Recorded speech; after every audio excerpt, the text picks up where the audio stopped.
North Korea's launch of a ballistic missile, and as always, we conduct closely with our allies in the region. We condemn these actions and, would continue to urge the DPRK from further unlawful and destabilizing acts. We've seen this type of behavior before, and while we don't assess that it presents a threat to U.S. forces, we're going to continue to monitor the situation. Ukrainian President Zelensky said U.S. could negotiate an end to the war with Russia only if security guarantees were made for Ukraine.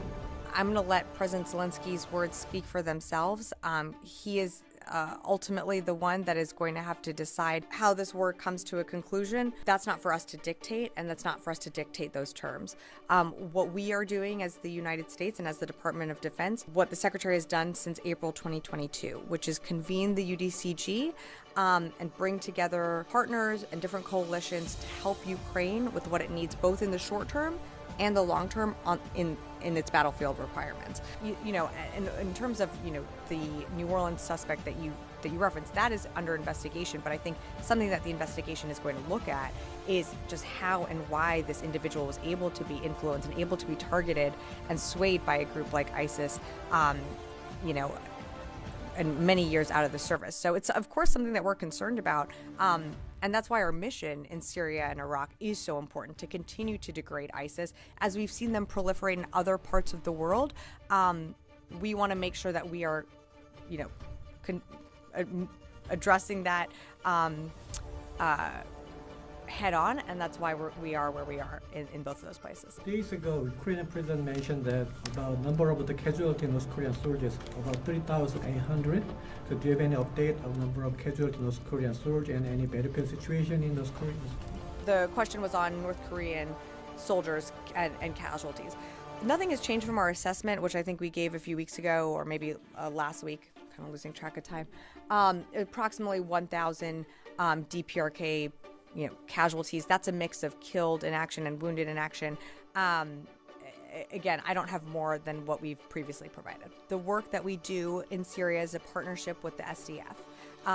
So I think it's important to remember that the whole reason why we are in Syria is to continue that enduring mission to defeat ISIS. That is a partnership with the SDF, whether it be in partnered raids or in strikes. Our entire mission in Syria is to ensure the continuing defeat of ISIS. Exclusive of what's going to be released tomorrow, this massive, substantial PDA, how much has been obligated to date, or how much has been drawn on to date of the 72 PDAs so far, roughly? I can tell you how much we have left in authority. I don't have the totals of how much, over time. I mean, I said in my topper at the very beginning that it's approximately 126 billion in security assistance to Ukraine that the United States and our partners have collectively committed. In terms of authority, there will be a few $1 billion left in authority left. My question is, though, when this comes out tomorrow, for size and scope, it's going to be useful for the public to know how much. It's like over X billions, but can you get that roundup from 2021 through the 72? Tony, I appreciate it. I'm not going to get ahead of any announcements. You can go back and look through all the different PDAs and totals that we've released over time. I'm not going to do the math from here right now, but what I can tell you is the authority that, you can look and also see what Congress has allocated the department. I can tell you that there's going to be a few billion left in authority for the next administration to decide what to do when it comes to Ukraine. So when we weren't able to do that and we were operating under a time when we were not able to resupply our own stocks, that prevented us from getting PDAs out the door. And you saw us pause for several weeks, in fact, on being able to supply Ukraine with what it needs on the battlefield. With every single PDA, we have to weigh it against our own readiness. And if the secretary and the chairman do not feel that we can provide a package at a certain amount of time, we will not be able to provide that package. That delay in funding severely limited the department on what we were able to provide Ukraine during that time. The thing was passed in April. We're in January, so a prudent person who doesn't follow this closely would say that was a long time ago.